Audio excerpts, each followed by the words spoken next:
Hello everyone and welcome to some MiSTer FPGA news. This week we will be talking about using any Windows application with Groovy MiSTer, a beta release for the arcade game Parodius DA, new public arcade releases by Jotego, and more. Also, check out my channel sponsor MiSTer Add-ons, a place where you can get all your MiSTer needs, things like full MiSTer setups, I/O boards, accessories, and more.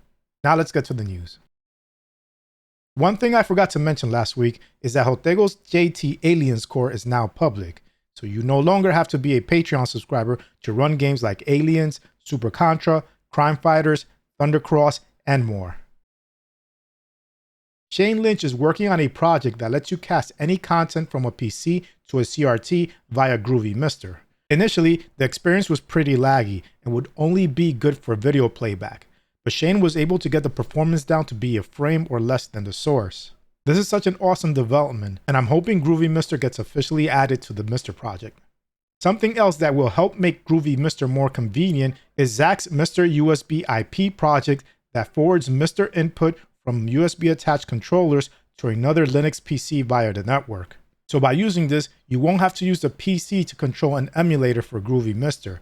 It all can be done through the USB controllers plugged in through the MiSTer. Zach mentioned that latency wasn't noticeable, but doesn't have a good way of measuring it. Unfortunately, this currently only works with PCs running Linux, but Zach is willing to add Windows support if there's a good implementation of USB IP available. Kuro, who's done an amazing work analyzing many DACs to see which ones offer the best image quality, posted that the Mori DACs are changing to a different integrated circuit. Kuro likes the change to the new IC, which is said to be a CS5210.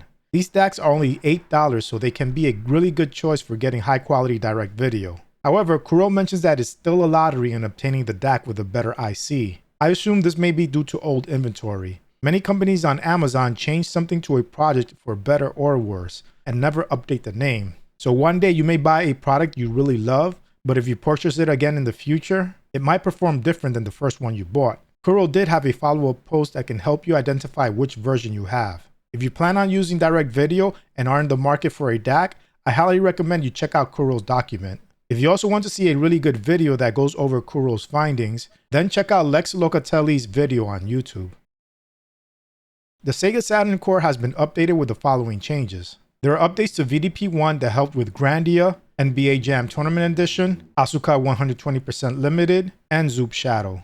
There are VDP-2 changes that help with Magical Night Dreams Cotton 2, Bug, and other games. SMPC fixes that help with Terry Pratchett's Discworld and Promo Rage, an SCU fix that helped with Shining Force, and an SH706 fix that helped out with Croc.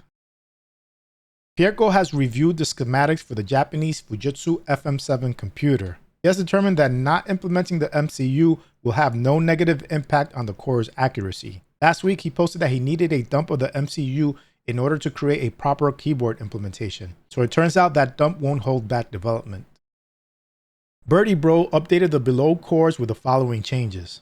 The arcade games Joust 2, Inferno, Mystic Marathon, Turkey Shoot have had their frameworks updated. Tropical Angel has had its ADPCM module updated to the latest version, and the RGB logic was simplified. For the FPGA game Slug Cross, the framework was updated and some potential bugs were fixed. A texture loading bug was fixed on the N64 core. A game that was helped by this is V-Rally, where the sky is now improved. Sometimes developers use some features in consoles in ways that they were never intended to be used. In the case of Clay Fighter 64, the initial Interplay logo was rendered by using the RDP in an unintended way. To keep the core as accurate as possible, these use cases also need to be properly implemented. And Robert has done exactly that for Clay Fighter 64. Also, multiple YUV edge cases have been solved, helping out Vigilante A Second Offense and possibly other games. The Color Computer 3 core has had some changes too. There was a change to the 6809 chip that makes it cycle accurate. A new option for artifact type was added to the video settings menu, and there were other bug fixes. If you're a Patreon subscriber of Jotego, you can now play a beta of Parodius DA. This game is part of the JT Simpsons core because it runs on similar hardware to the Simpsons arcade game. Jotego mentions that the game seems fully playable, but only the first 2 levels have been tested. It was also noted that currently you will see some broken sprites due to the sprite scale range not being fully implemented. Spark2K06, who brought us the PCXT core, has made unofficial modifications to MiSTer that add support to the TapTo project. TapTo is a project that allows you to run games by tapping NFC cards. These are the modifications that have been done. Detection of the ACR122U reader is now visible in the menu. x86 support through CMOS memory using the TapTo API service. And in addition to the MiSTer binary modifications, there is an application that launches a game or application from MS-DOS, either from the AO486 or the PCXT core. An unofficial pull request has not been done because Spark2K06 is waiting for more testing to be done.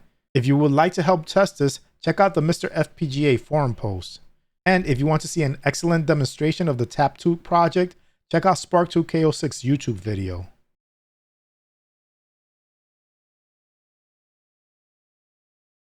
So that's it for this episode. I provided links to all my sources in the description. Make sure to also check out RetroRGB.com to see my MiSTer news videos in blog form and to get more retro related content.